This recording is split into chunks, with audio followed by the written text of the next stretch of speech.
Well, good evening, everybody, and welcome to the Denver Bronco Roundup podcast. I know we didn't get our normal ad out. If you're looking for it out on Facebook or X or anything else, apologize. Been one of those crazy type of days, but we're here talking Denver Broncos football with you, all of you. We call you the posse because, man, you ride along with us every Tuesday, every Friday, 7:15 Mountain Standard Time. We're going to get better about being on time as well. For all those of you who've been waiting, we appreciate it. We're brought to you by the Rocky Mountain Sports Network. We're sponsored by the amazing Morgan Trinkets. And I'm not riding alone tonight, man. I have three of the four horsemen here, including myself. I want to start off with Mr. Positive himself. Coming in with a big woohoo. Let's hear it for Mile High Dutchie. How we doing, sir? Yes, it is. I'm doing very good, and it is indeed a very, very good evening. We saw some really nice shows on the preseason games, so I think that's wonderful, and I hope we will get some more of this during the regular season as well, and then we can have a lot of wins for the Broncos, and that we can finally turn this drought around and have a positive, really positive season. Love it. Right before we got on, me and Albert had a few moments before even Trevor got on, and we were talking, man. It seems like it's been such a struggle to even get preseason wins as of lately. Seems like it's just been a struggle to be in those preseason games, contending at the end of them, maybe trying to get those field goals. This year's been a little bit different. Feels a little bit better. At least, if nothing else, you can take away that, man, we've been putting the licking to some preseason opponents so far. Trevor, welcome to the show. Welcome to the Denver Bronco Roundup podcast. I got the chat here just hopping already. I'm going to jump into that for a second. But say hello to everybody, buddy. Yeah, it's great to be here. Again, there's some positive takeaway. I think preseason, more or less, I'm not worried about the wins or the score. I'm more worried about shaking the rust off and getting ready for the regular season, as I think all the coaches and players are as well. So definitely some positive things to take away, and some things that, we have to, be critical of, as the coaches are going to be doing too. We're, what, a week away from cut down day. Unfortunately, a lot of players, are going to lose their jobs a little bit. That's a tough pill to swallow, but as much as we're critical, the coaches are meeting and are critical as well of the roster. Yeah. So I can't wait to get into it. And again, a lot of positives taken away, though, I think, from some of these preseason games. A lot of growth. Yeah. It was less than a week ago, Sean Payton was saying he was basically at about 61 already on the 53, meaning there's a lot of guys all out there playing on the field, practicing every single week that he knows are not going to make this 53. They're going to have to be practice squad or gone off this team completely. Like you said, those cut down dates are coming up right around the corner. We're not going to cut down our posse at all, man. We're going to jump in and we're going to say hello, though, like Paul, who's coming in and saying, "What's up, horseman?" What's up with you, Paul, man? Good to see you. Good to have you jumping in. First one in the chat. We love you, Paul. Appreciate it very much. Michael Ronquillo, not only saying good evening, Keith, Albert, Trevor, big orange and blue hearts, big clapping it up, but also dropping 100 stars this evening, man. Appreciate you, Michael. Appreciate you so much. Man, I'll tell you what, man, we have fantastic supporters. It's always nice when you're able, capable, wanting to drop stars like Michael has tonight. We appreciate you. Like we appreciate Pearl, too. Pearl, if you don't know, is the owner of our fantastic sponsor, Morgan Trinkets. We'll talk more about them later, but say hello to Pearl. Say hello to Morgan Trinkets a little bit later. Roy's coming in here saying good evening, Horseman and the posse. Scott's coming in here and saying woot woot Broncos country. Love it. The fourth horseman jumping in, saying hello, saying have a good show, boys. Will Payton announce Nick's the starter tomorrow? We're going to get to when we think Nick's might be the starter. Love to get your guys' and gals' thoughts as well. Mark Calderio coming in saying good evening, gents. What's going on? Talking a little bit of Broncos, talking a little bit about, really some of the positivity, some of the criticism we can kind of maybe take out of these first two preseason games and maybe start projecting, who's kind of maybe played themselves on this roster, who needs to really maybe have a great preseason game 3 if they're going to be one of those 53, as Sean's already got it down to 61, maybe even less at this point. So Phil McLaughlin coming in here, dropping stars like no other. 100 stars from Phil, kind of like Michael. They're kind of paired up with those 100 stars. We appreciate you, Phil. Telling you, great support from the posse. We love you guys so much. The star support that you guys give in off season like this, man, much love. Much love. He's saying, good evening, Keith Rocketman and the Dutchie. Great to see Nixon Ellis, top rookies for their positions. Now we have to keep it up. Love it, buddy. Love it. Love the positivity that Phil's bringing to the show this evening. Patrick Wiltsey coming in saying, aloha, horseman. And if you don't know, all those coffee, or 3 out of 4, he's at least, he's recognizing we're missing the judge. I appreciate it, Patrick. Going to get into some content here in just a second, but he's dropping those coffee emojis. Ernie Mays coming in here saying, go Broncos country only. Hello, Keith and Dutchie and Trevor. Go big. Bo Nix 4-6. And got to give it up for a little bit of love for our guys over at the K&K Sports Show, our cousins on the other coast in the podcast world. It's Mr. Kenny Kirkpatrick saying, good evening, gentlemen. Looking forward to another amazing episode of the DBR. We are too. We are too. We're going to jump into it. Maybe one more. We got to say hello to the other half. Kurt Valente coming in saying, boys, and NFL either had it or doesn't have it. We finally got it. One who has it. It's Bo time, baby. A lot of people excited about Bo Nix. We're probably going to get into him first and foremost. Pearl, I'll save your comment here for just a moment. But, I went ahead and I pulled our agenda together just a little bit late. So I appreciate it. Everyone that's being put on the spot here, which is all these guys on the screen. But that being said, I'll start off with Trevor. I start off with saying hello to Dutchie first. I'll start off with Trevor on this one. Is Bo Nix ready? We just had the question, is Sean announcing Bo Nix this week? Is Bo Nix ready? That's my first easy, simple question, but it's probably going to take a lot of discussion as we come to that conclusion. What do you got for us, Trevor? Yeah, I think that's going to take, it's a big decision for Sean Payton. I think that's the most important decision he's had to make since being here in Denver. I think so. I think that he's going to be the starter. I've said it when he was drafted. I think this is a guy who can start in the NFL. It's just a matter of when. It wasn't if. It's a matter of when and when the time is right. I think he's shown enough. I think he's shown enough growth over the last few weeks in between preseason games where I do think that he can. If he can continue that growth, he can be the guy. Again, he was against the Packers backups, so we again have to be kind of slow it down a little bit. But I do think I like the adjustments he's making himself, and he's just playing against the competition that he's aligned with. So for me, the footwork was better. I thought he learned from that.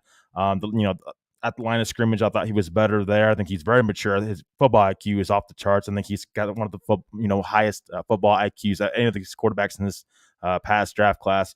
8 for 9, 80 yards, a touchdown, and no interceptions. He's doing a good job at taking care of the football. He's doing everything that he is asked to do, which is very, I think important. And, I can't wait to see more of Bo Nix. I think we're seeing growth right in front of our eyes.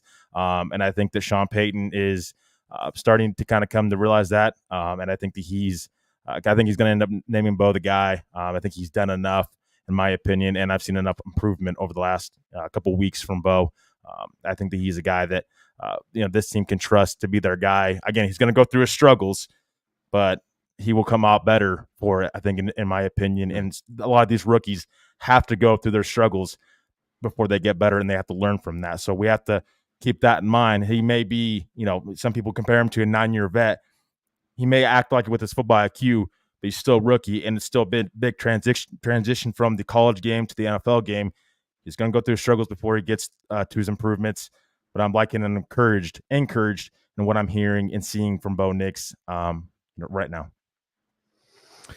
Very good, man. Steps to take, but a guy that definitely has been stacking days even in preseason. And we saw some improvement still to come, but I want to just get to a few comments before I get over to Albert and his thoughts on this. Paul saying Bo knows football, and then he comes in here and says, Bo ready for what? The playoffs, maybe. So he's thinking the Bo's prepped and ready to go. Going to cruise through that regular season like nobody's business. If I was to get one thing for Pearl, if I could get her like a Christmas gift, it would be better autocorrect. She meant to say Bo is the one. She told us that she hates her autocorrect a little bit later. Michael Ronquillo says, I'm sorry. I want to get to that a little bit later because I want to get to Roy's next, and says Bo is incrementally getting better. I want to see him in the regular season on how well he does. And Ernie May saying Bo Nix will be better than the other. Let's get over to Albert. Bo Nix, is Bo Nix ready? Pure and simple. And take it away, Albert. Better believe he is ready.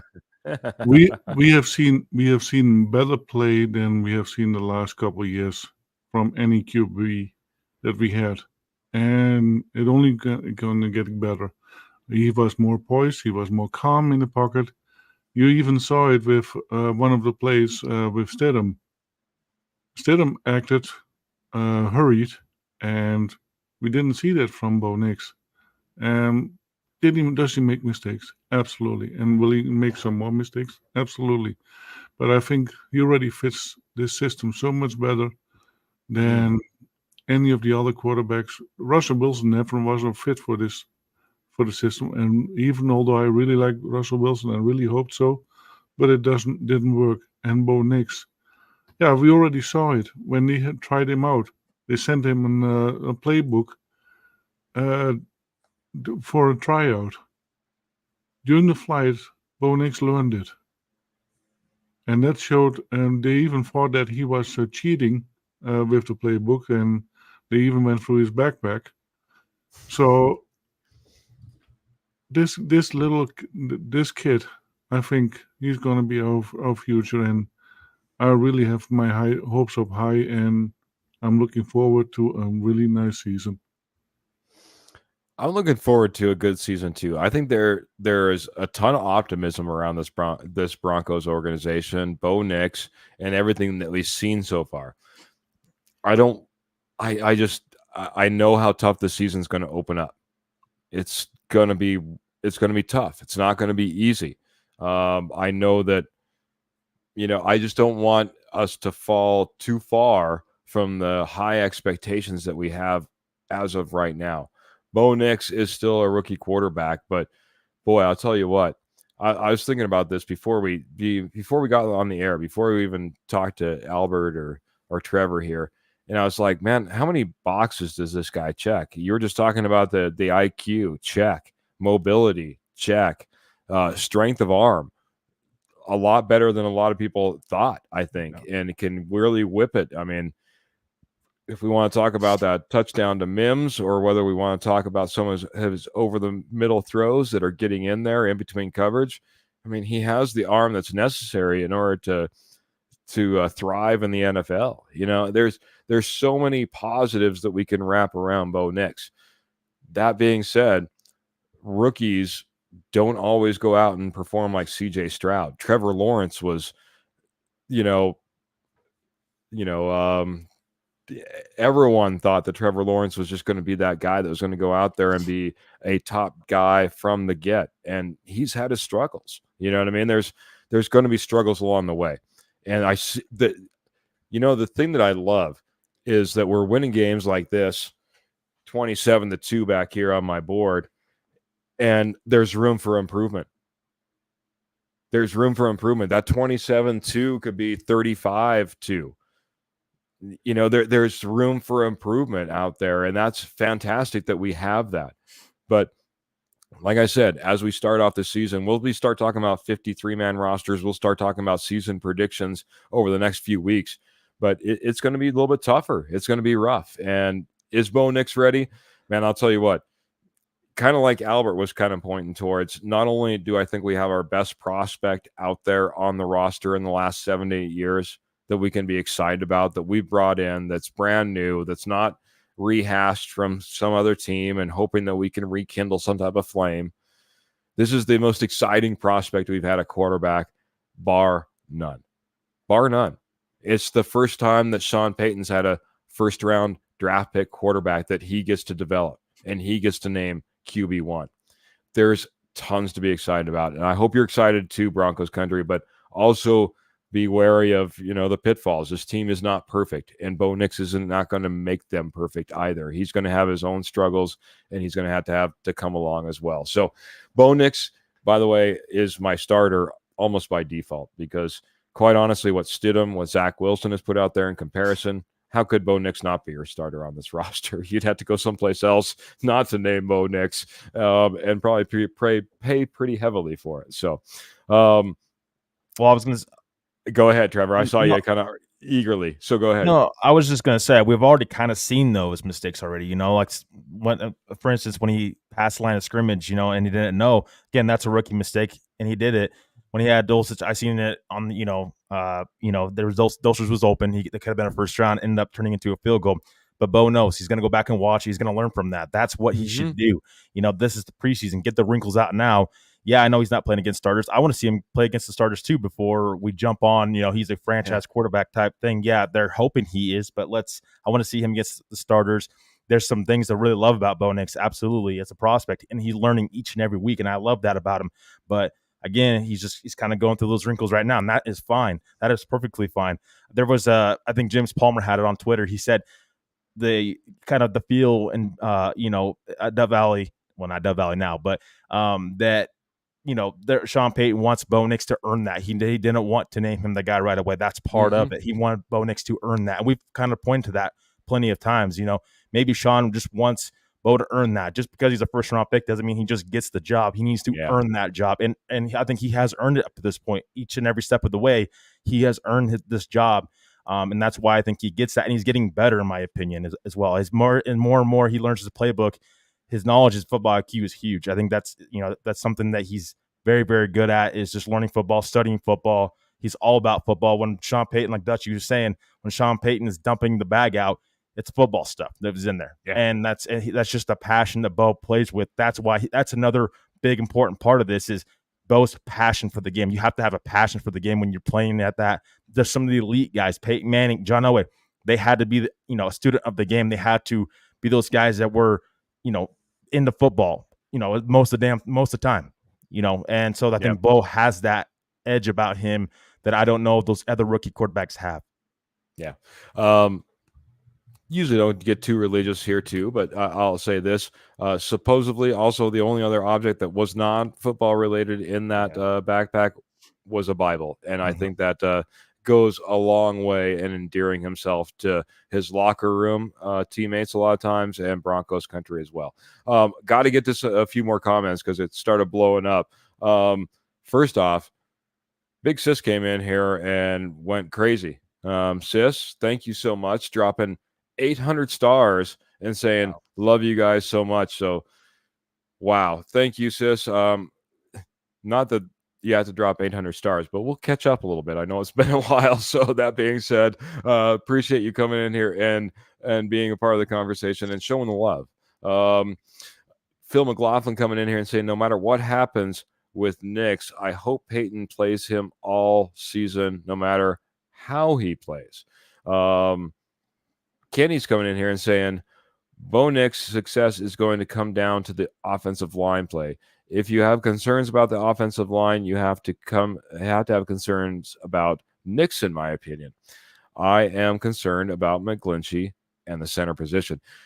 That's maybe a great transition. I see a few more comments, so I'm going to hit them really quick, but I'm going to get back to that. And thank you, Kenny.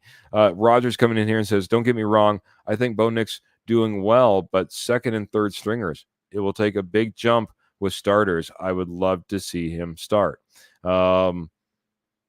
Anything else?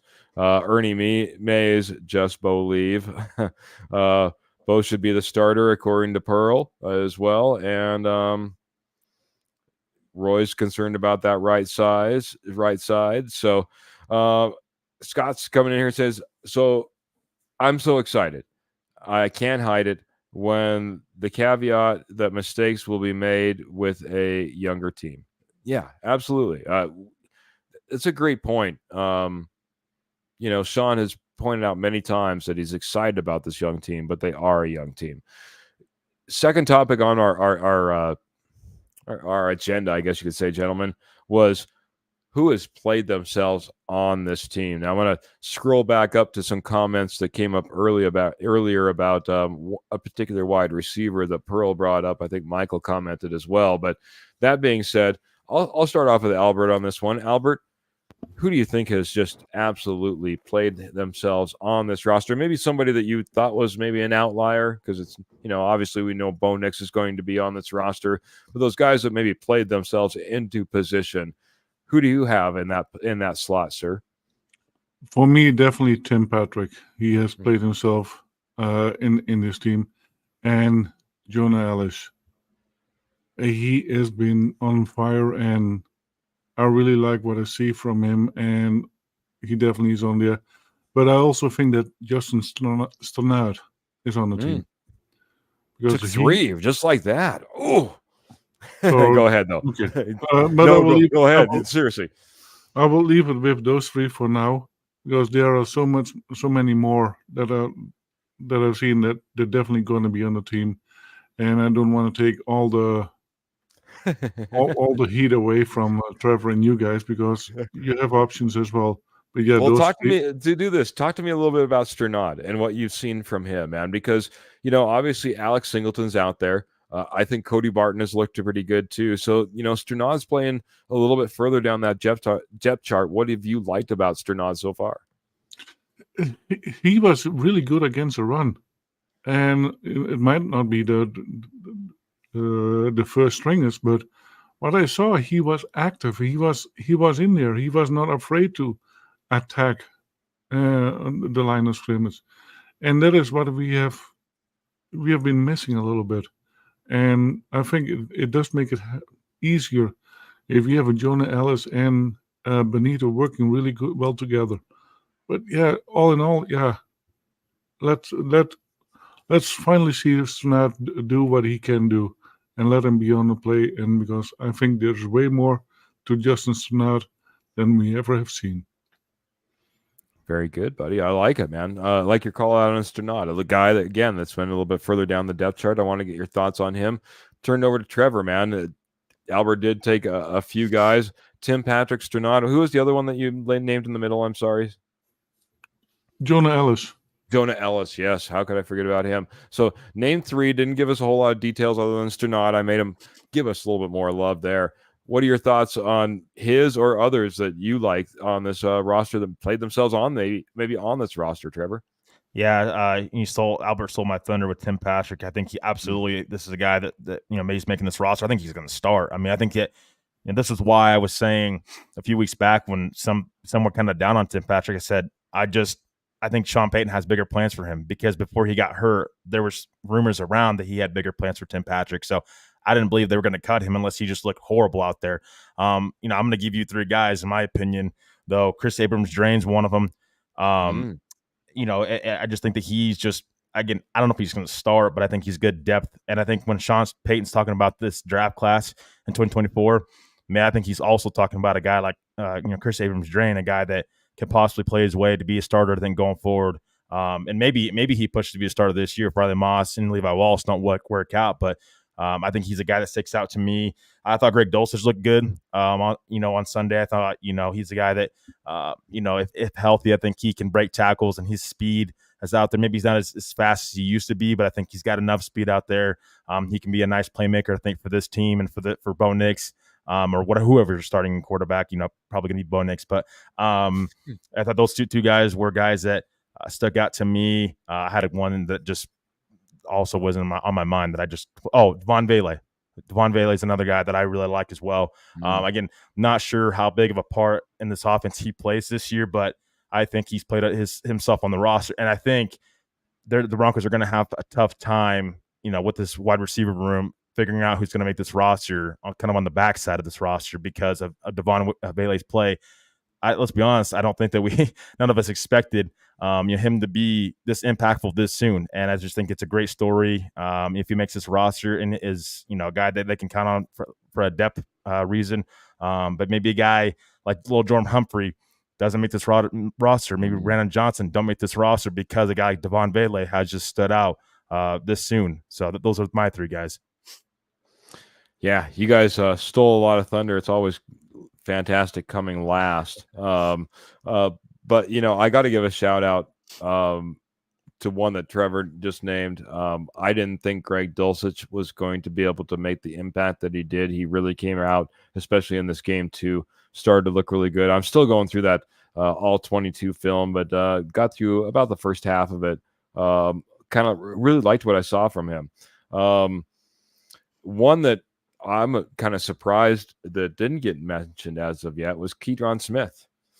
Yeah. Keydron Smith has now raked in 2 interceptions, and this second one wasn't like a tip drill type of play. No, this was him recognizing, reacting, jumping in front of a receiver, and that's twice now that he's had run backs. He's known what to do with the ball. This guy at safety is going to be tough to not keep on the roster some way, somehow, because he stood out so much in preseason. You let him onto any type of claiming area, he's gone. He is gone, in my opinion. So Keydron Smith, a guy that came out of absolutely nowhere for me, is really, really looking good out there. The other one, I wasn't sure what we had. There was a lot of question of whether this guy could fill the position, especially after we voided it with Josie Jewell. And I'll give it up to Cody Barton. Cody Barton, I know that, again, playing his way onto this roster, I think he was going to maybe make this roster to begin with. But I tell you what, I think he solidified his spot on this roster. He is playing well. I think his recognition is really good. He's faster in coverage than I think people gave him. A lot of people are in Broncos country around the Denver area gave him,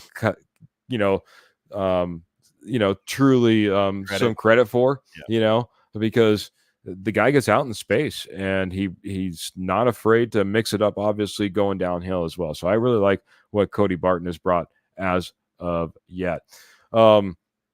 Might be a good time for a break. We're talking about all these positive, fantastic players that are possibly making their roster, like Tim Patrick. Love that, man. Since Tim Patrick was, cool enough to go, once upon a time, sign a card for me.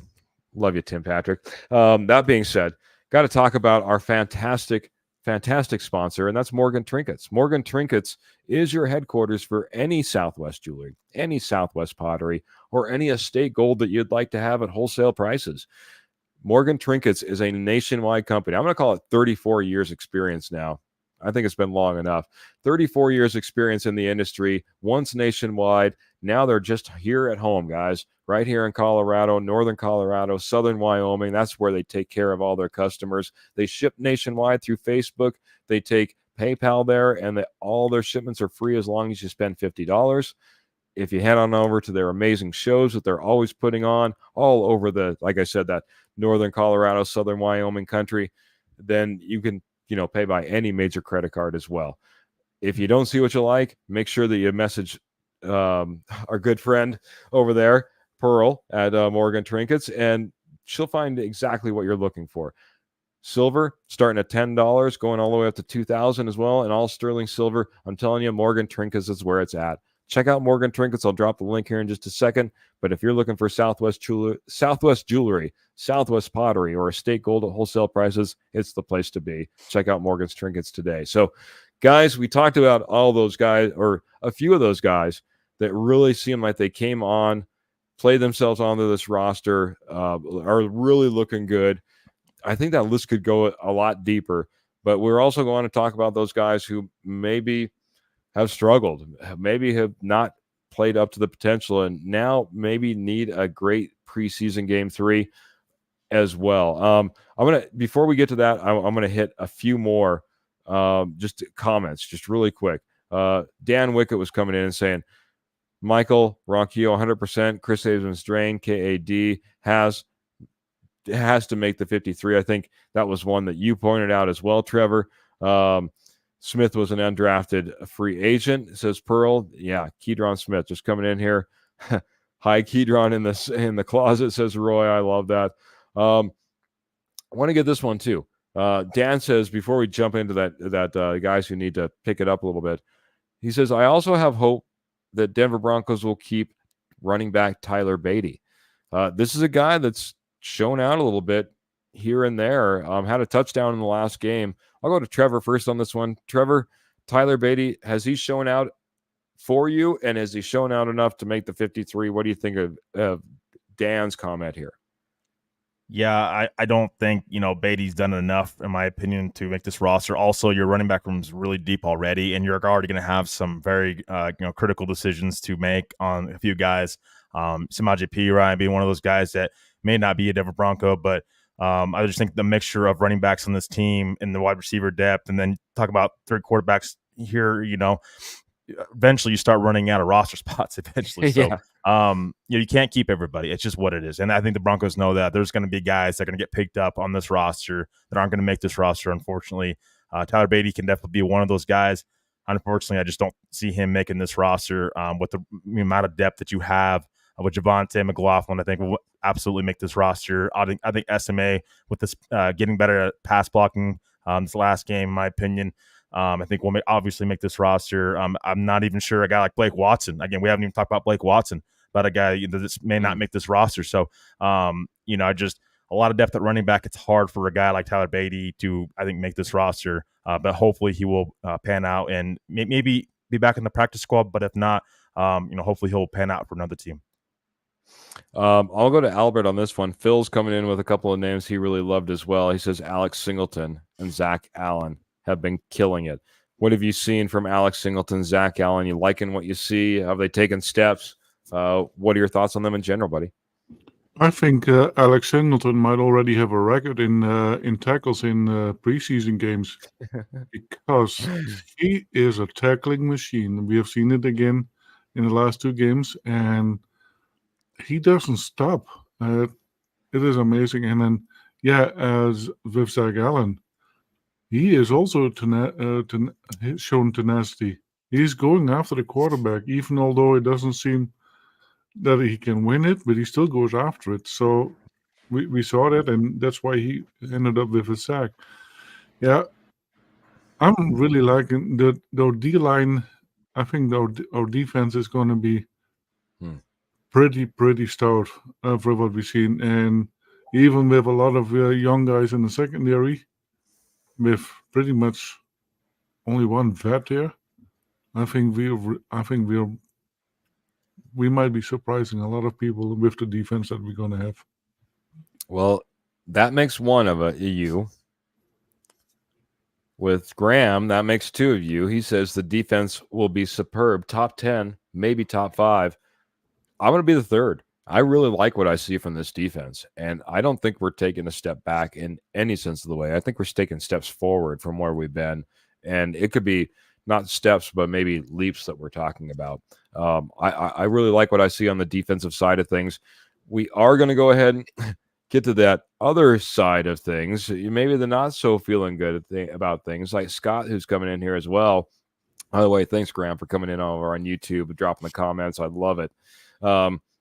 He says, I don't feel the O-line has pulled their weight or equal pay that they are getting. We talked about maybe players who haven't maybe played themselves on the roster. The fourth horseman's coming in with Alex Forsyth. Forsyth has been disappointing. Not trying to prime you towards anything in particular, Trevor, but what are your thoughts on players that maybe haven't played up to their potential, need that great preseason game 3? Well, I'm going to go to a guy that we all had high hopes for, and I think the Broncos had higher hopes for, that just has been non-existent throughout the preseason. That's Mr. Marvin Mims. I mean, where's Marvin Mims been? I don't even know if he's going to be starting for this team, honestly. And it's a sad deal because a lot of high hopes for him, and from where they drafted him at, you were hoping to, for him to be a bigger part of this offense. And up to this point, he just hasn't been that. It makes you wonder, are they okay with him being on special teams long term? And he did make a Pro Bowl doing that. Maybe that's what he's best at doing. He's one of those guys. Also, will agree with everybody else. The O-line depth is a concern for me. Will Sherman, the guard, Frank Crum. I think I've seen him get beat a number of times on the in this pass blocking. So those are kind of guys that for me. Stand out in particular, that it's just going to be hard for those guys. They really need to show out, I think, in game 3 of the preseason. Marvin Mims will make this roster, no doubt about it. But Crum and Sherman, I think they're fighting for jobs. I mean, and I think that Mustipher, you can throw him in there. I know he had a good preseason game, the first game, but the second one I don't think was in particularly great. Forsyth, I agree with. I think the Broncos might be looking at the waiver wire for their offensive line depth to potentially add to that. So that second O-line, though, was pretty disappointing, I think, on Sunday. But Mims is a guy that stands out. Franklin, yeah, kind of, but I didn't expect a ton from him. As well, I know I see some people that are not liking what they've seen from Troy Franklin, but I think he's a guy that just needs to develop a little bit more. Well, Trevor took about 5. I know that Dutchie took about 3 positives. So, Dutchie, I don't know if we left you any scraps here. Michael Ronquillo is coming up with a few ideas. If you don't mind me reading his comment, he says running back Andres Estime needs a good preseason game 3 because he wasn't good in the second NFL preseason game. Just his thoughts, but he was. I think. Trevor was also kind of answering a lot of what Roy had to say. Roy came in with Sherman, Crum, P. Ryan, Mims, Franklin, all downside. Like I said, a lot of meat taken off the bone. Do you have anything left for us, Albert? Do you have anything that you're hoping a guy steps up preseason game 3, looks better, maybe can make this roster that doesn't look like he's making it right now? I hope we were going to see a little bit more of Uwazurike, because we haven't seen much of him, but I definitely think that he is a really, really good fit for the D-line. He is really good run stuffer from what we know of. So, and yeah, Marvin Mims, and maybe there is a reason why we don't see much of him. I don't think they want to give all of his Mims capabilities away yet, and we have not seen much of him last year. I think they're hiding him a little bit. And we have seen it last year. What were they doing? Portraying some players that they want to get rid of. And they're hiding some people that they don't want to get rid of. And I think that is something that we might be seeing now too. And about Estime, we have not seen the end of Estime yet, because he is going to be a little beast. He comes off that injury, and so they're taking it a little slow with him, which I think is wonderful. And yeah, those are the 3 we're going to have. Williams, McLaughlin, and Estime are going to be the 3 running backs that will be on the roster. Yeah, it might be, but I'll agree with, it was Roy that was coming in here. He was saying that Roy, he needs a little bit more from Estime right now. I was hoping for more when he came back off that knee surgery right into training camp. Everyone was like, "Hey, he's back. No worries." I was hoping that we would see more. So that's a guy that kind of sticks out. I'm gonna keep pounding this table. I mean, I'm a big fan of this guy, but Jonas Griffith has looked nothing short of bad out there as of yet. This guy I love. I think that he has all the intangibles, but I don't know. He seems a little bit hesitant right now. Seems like he's guessing more than he's knowing and reacting, and it just hasn't looked good on the field for him so far. Awazarike, I think he got about 9 snaps, if I remember correctly. Didn't look too bad. I think the biggest question is Graham's coming out there and saying Awazarike could be the odd man out as well. It's going to be a toss-up between him and Angelo Blackson, in my opinion, who's going to get that last spot there in the center. And man, Awazarike is only getting limited amount of time. You know, he's got preseason game 2, preseason game 3. But the one thing that I would say that he has on his side is the organization is they've stuck with him through thick, thin, and who knows what else, you know, to make sure that he was there as soon as he possibly can to be on the field and competing for a spot for the Denver Broncos. So right now, I think that's kind of the jury's out on that one. The judge isn't here, but the jury's out on Awazarike. I think that this last preseason game could be a telling piece for both Blackson and Awazarike. Michael Ronquillo says losing tackle Quinn Bailey really hurts right now. After the second and third team offensive line sucks right now. After the first, I think is what he's saying, the second and third team offensive line. I'm not going to disagree, and I'm going to get back to one of the comments that was brought up by Kenny Kirkpatrick earlier in the show. It's my biggest concern that I have when it comes to Bo Nix. It's my biggest concern I have when it comes to what could be a fantastic running game. Right now, the center position doesn't necessarily look settled or good at all. Cushionberry is going to be a bigger loss than I think a lot of people are we're going to give credit for. We need to get better guard play out of Ben Powers. We need to get better tackle play out of Mike McGlinchey. We need to get better tackle play out of Garrett Bowles in some instances as well. So this offensive line still needs to come together. They still have time, but right now that could be the biggest obstacle towards Bo Nix having a stellar season, Bo Nix being a, rookie of the year candidate, Bo Nix having that CJ Stroud type of season, is this offensive line gelling, coming together, and making sure that the run game, the pass game, it's all working so that rookie QB has a little less pressure off of him. It's what he needs, and it's what you hope to have when you get a rookie quarterback. Now, that might become about in the next couple of years is building around him, especially when it comes to offensive line and weapons. But, having that rookie quarterback contract is gold, and it allows you to do so. So I'm excited to see what the future brings as well. But a little bit nervous about the future, or about the present, the very what am I looking for, Trevor? You got the words for me. present. The present. Sure. We'll just go with present. I don't know what you're trying to say. Yeah. We're a little bit more nervous about the present than I am the not so distant future. So, just to get to a few comments, Graham says, I see Trevor wanting a word. Well, I was saying on the Awazarike, see, the reason I was kind of like, I'm a little hesitant on that with what you said. I just disagree because I said this. They waited a whole year to bring this guy back. They could have very easily cut him. He's only been a part of this team for a short sample size. I don't know that you keep him on this roster for over a year and then give him a short sample size and you cut him. I just don't know if that's fair to Awazarike. I think they have bigger plans for him and I think he will absolutely, I think, make this roster, in my opinion, just based upon, again, he just hasn't had a ton of time on this team to really do a whole lot. I mean, he's just trying to get, acclimated back into the team again and try to kind of get, connected with everybody. So I just think it's unfair to cut him, in my opinion, with just, this short amount of time that he's been here. So then I'll give you my 2 cents back just really quick. It might be unfair, but at the same time, is it fair to anybody else who a guy that you've just held out and you got to see 9 snaps with, you're already getting to give the starting position to?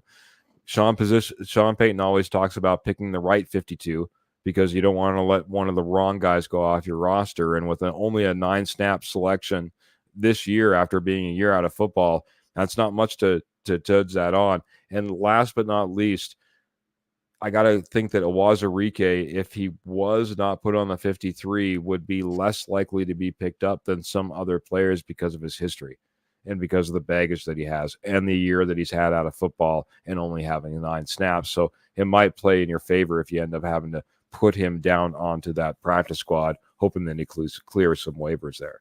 I will say, and I agree with that to a degree, but I will say they also have a 4th-round pick invested into him too. So I just think that it's just a little harder. And when you need the 2022 class to kind of pan out a little bit more and be better, I just think that they're going to be a little bit hesitant to cut him. And I think they're just higher on him, and they kept him this long. I think they did it for a reason, in my opinion. Just, it kind of be disappointing if they just cut him, unless he just looked like really lost out there. I just think it'd be disappointing if they cut him being this long. But he's been through his ups and downs, but they stuck by him this long. I would like them to kind of just stick with him, I think, for this year and see how he develops. Maybe next year we're talking about DJ Jones not being here, and maybe Wazirike is filling in for him on the defensive line. And maybe it's not just about this year for him. Maybe it's more about the long term with the Wazirike. Very good. Dutchie, put down your country time lemonade. I want you to answer a $100 question from Phil McLaughlin here. He says, it's hard. Am I right? Was I right? No. Oh, sorry. Pennsylvania Dutch Birch beer. No. Very good. Albert's feeling good this evening. And he wants to answer this question of Phil's. He says, it's hard to underestimate Mims, or it's hard to understand Mims. He's got talent, but he is not producing. Bonito, I think, has taken another step forward, and Mathis could be gone. So I'm going to give you all 3 of these for 100. He's having a hard time believing that Mims is just being hidden. He thinks that he has talent, but he's not producing. Bonito's taking a step forward. Do you agree there? And do you think that Mathis could be gone? I'll give you all 3, buddy. Answer that $100 question for Phil. So, yeah, I truly believe that Mims has way more talent than we have seen. And we have not seen hardly... How many times has he been played towards 2? We have not seen that. 2? Yeah. Yeah. It was pretty much the show for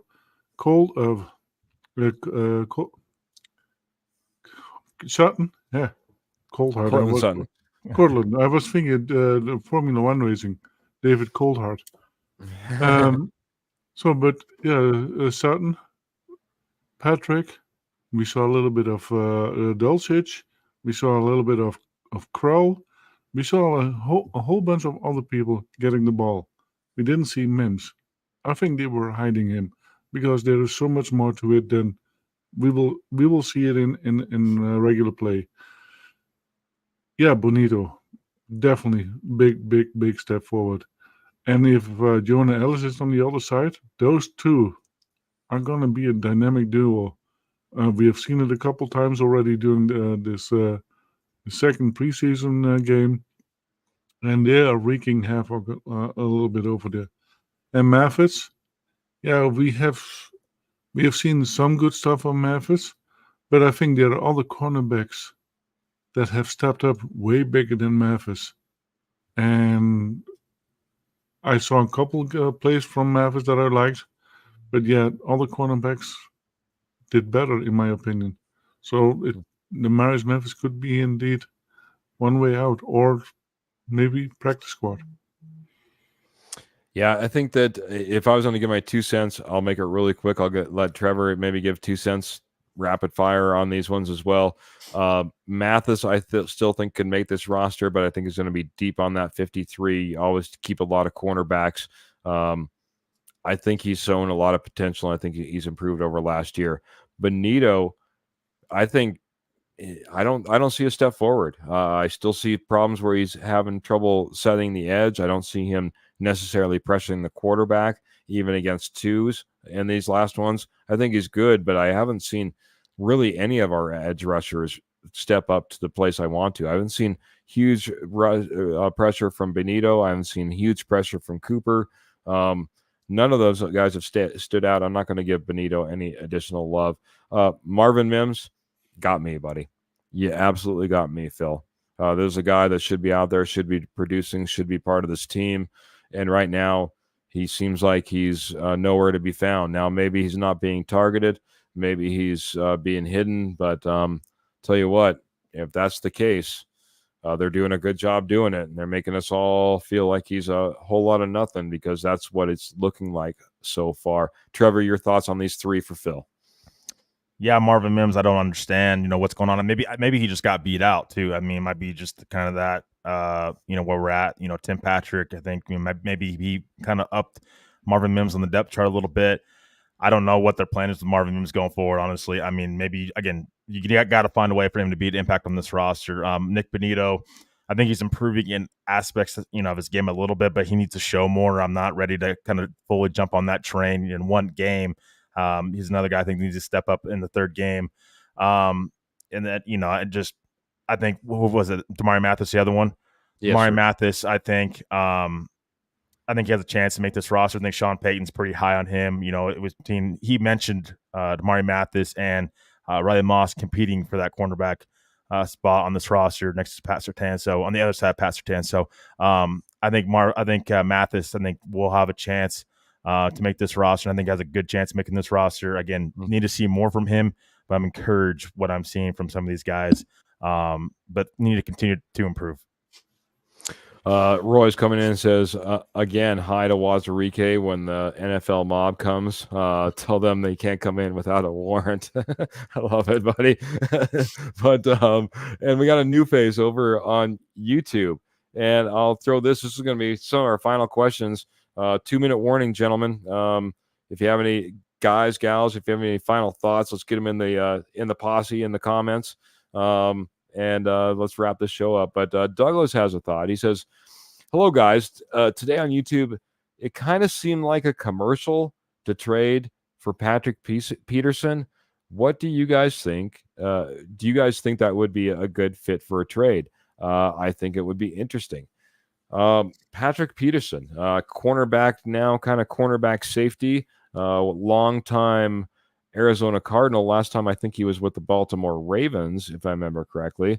Boy, comes with a lot of experience, a lot of knowledge, and a lot of ability, I think.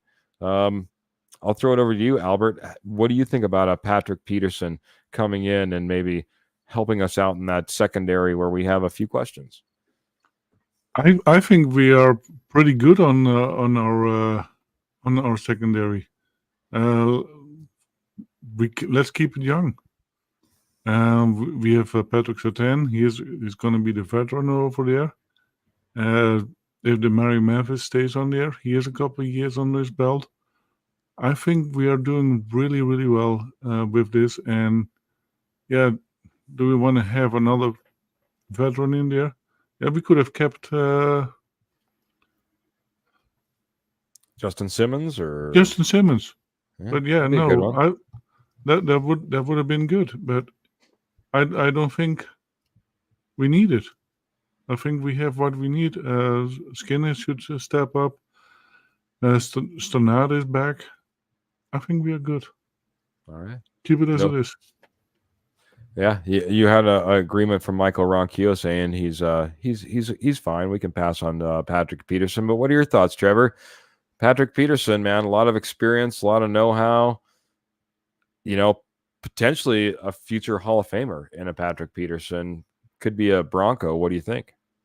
Yeah, I mean, I nothing but love for Patrick Peterson, and I remember when he was drafted by the Cardinals. But yeah, no, I don't think so. I don't think he's a fit. I think that they're going the youth movement on this roster. I think Sean Payton. There's a reason they cut Justin Simmons. It wasn't just the money. It was they want to get younger in the secondary. Sean Payton has said that. You can see that when they signed Brandon Jones. Brandon Jones is 26 years old. Again, got to stay on the field, hopefully, and hopefully he will. But no, I think they're just going to roll with what they have with the young guys. Riley Moss, I wouldn't block him at all. You need to see what you have with him. You're invested into that. PJ Locke, Brandon Jones, I think is going to be your starting safeties. So I don't see Patrick Peterson. I think he's a free agent. I don't see him being a fit on this roster. Again, nice veteran presence, but I think that he would be blocking some of your young guys that you need to see play on the field. I got to just really quick before we get to final questions. You're locked into Brandon Jones being your starting safety, even with all the injuries we've had so far, and yet to see him much on the roster. And a couple other guys back there starting don't look too terrible. Yeah, I'm not sold on Brandon Jones. But okay, fair enough. I think that they will. They paid him well enough where I think that they want him to start, and they're going to put him out there to start. The injuries are a big concern though with him for sure, and we said that when they signed him. But I think he needs to be out there. That depth in that safety room, you may need it more than you hope. But it's definitely, I think, a red flag right now, seeing Brandon Jones not out there right now, getting chemistry with everybody. Again, this is a new guy on a new team. I know he's done it. He's been out there in practice, but games in a different situation. He hopefully he finds a way to get on the field and shows what he's got. Shows that that he's worth that contract that they gave him. I'm not sold on Brandon Jones, but I think the Broncos are, and they want to see him starting out there next to PJ Locke. Very good. I got 2 questions to wrap it up. I'm going to give they're both from Kenny Kirkpatrick. I'm trying to find one, but I'm just going to read it to you. I'm going to give this one to Albert. Albert, if I believe this was from Kenny, and now I'm going to be completely wrong. If Bo Nix is named the starter, especially this week, does he play at all in Game 3 of the preseason? He might play one snap. One series, and that's it. If he is the starter, I would not play him. I wouldn't. This is just this should be a game for all the wannabe players who want to get on the field, and they have to prove themselves. The rest, the starters have already proven themselves. That's why they are starters. Or why would you put them even on the field? Gotcha. Bunch of wannabe players.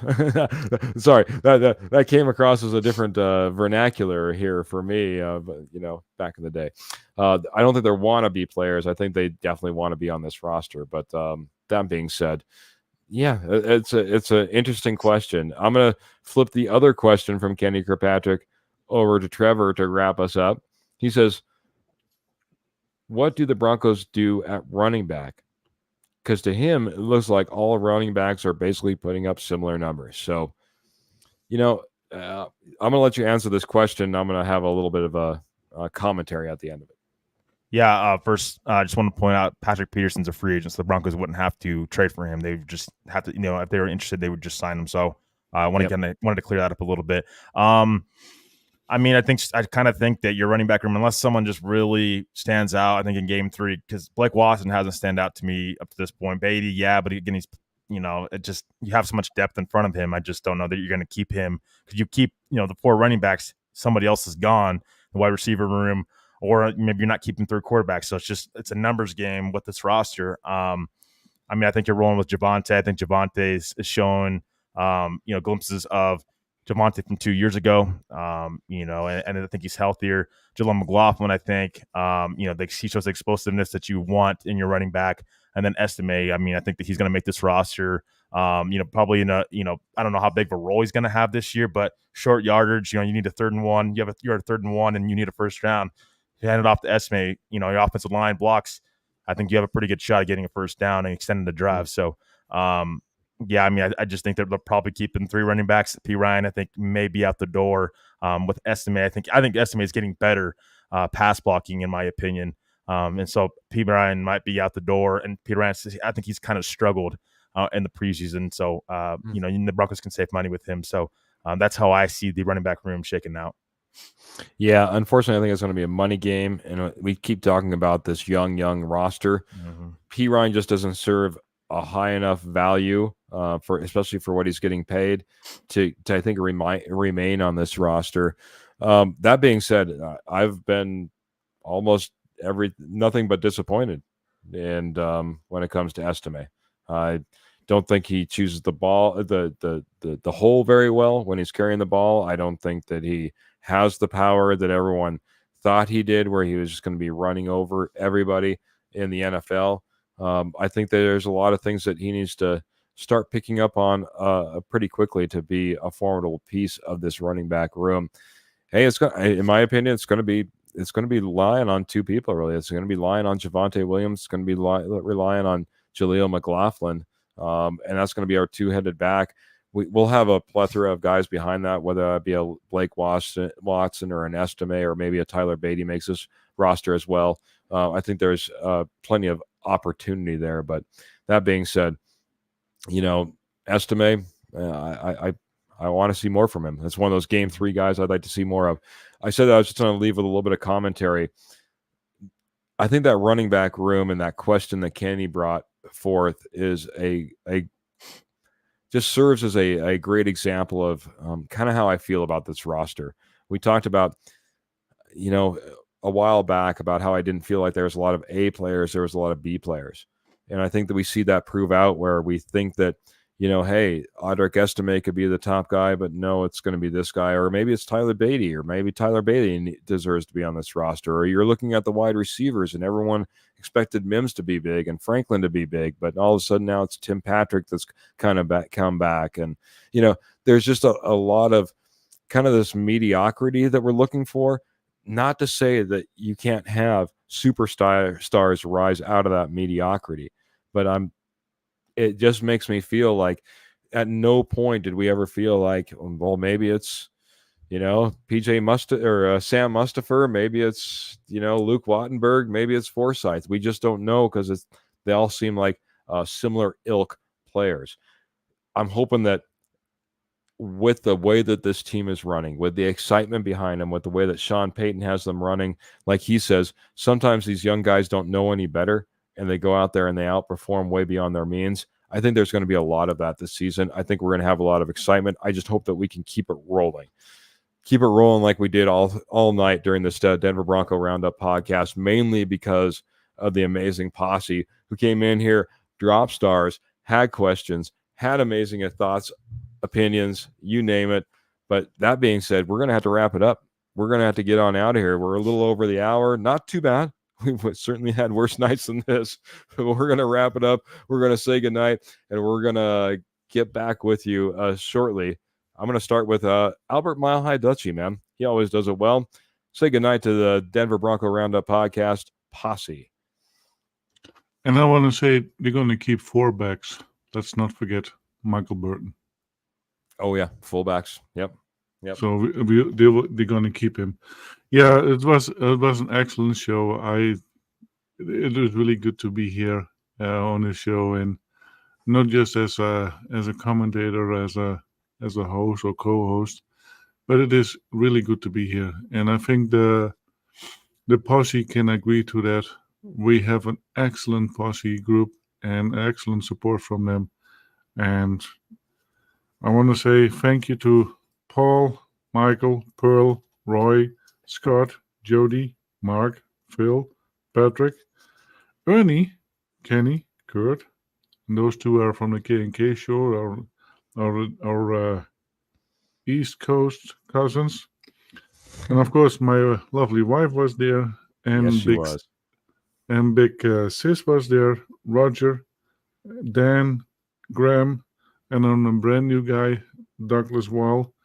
It was so fun to see you, and thank you for the stars from Leanna, Phil, Michael, and it's wonderful. Thank you. Yeah, I gotta give a little shout out to Phil before I give it over to Trevor, giving us stars as we're getting out of here, saying thank you for the show. Thank you, Michael Ronquillo. Missed Michelle, so I'll put her up her evening gems as I swing on over to Trevor. Trevor, what do you got to say before we get on out of here tonight? Yeah, again, I just want to thank everybody in the posse for sending stars and asking questions and commenting. We love it. We love the interaction. And even if you can't catch the show live, just catch it after. I mean, we have great hosts and co-hosts on this DBR team. So we're very excited to have new people in and welcome everybody that comes in to us. But again, keep in mind, cut down day is August 27th, which will be next Tuesday. So we'll actually, lands right on the day for DBR. So we'll be ready to break it down. But I'm very curious, not just if Sean Payton names the quarterback this week, but who else plays in this last preseason game? Because I think we may see a few guys that are playing in this last preseason game that may kind of be on the roster, may or may not be on the roster, kind of that roster bubble, I should say. So Going to be very interesting to see the list of those guys and the list of inactives as well. Can't wait to get started, seeing that and seeing the game. But I want to appreciate everybody in the posse tonight. You guys are great, as always, and much love, and we'll see you guys on Friday. Go Broncos. Have a great week, guys. Yeah. A couple more comments from what's good? What's say that again? Guys and gals. Guys and gals. I know we sometimes we forget our gals. Michael Ronquillo says if you can play on special teams, you will play on offense and defense. He says that Nick Kendall over on the Broncos for Breakfast says he wants players that can play on special teams, offense and defense. Yes. I mean, obviously, I honestly, if I had to say, our special teams would look phenomenal so far. Phenomenal. I've been very, very happy with what we've been doing on special teams. So that being said, yeah, you always want those guys that can kind of hang out on the special teams, rise up to the main offense and defensive side of the roster.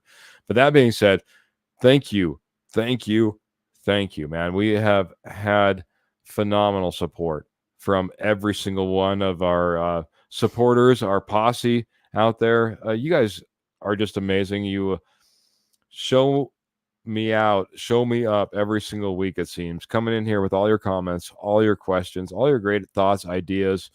You guys know your Broncos, you know your roster, you love your Broncos, and I love that we get to come in here and share that with you here on the Denver Bronco Roundup podcast. Thank you to every single one of our star supporters. We love you very much. If you can show that love to us, a little bit of a special shout out, I guess you could say, that you get from us as well. We appreciate you. It really does help. We have big things planned and can't wait to get to them this season.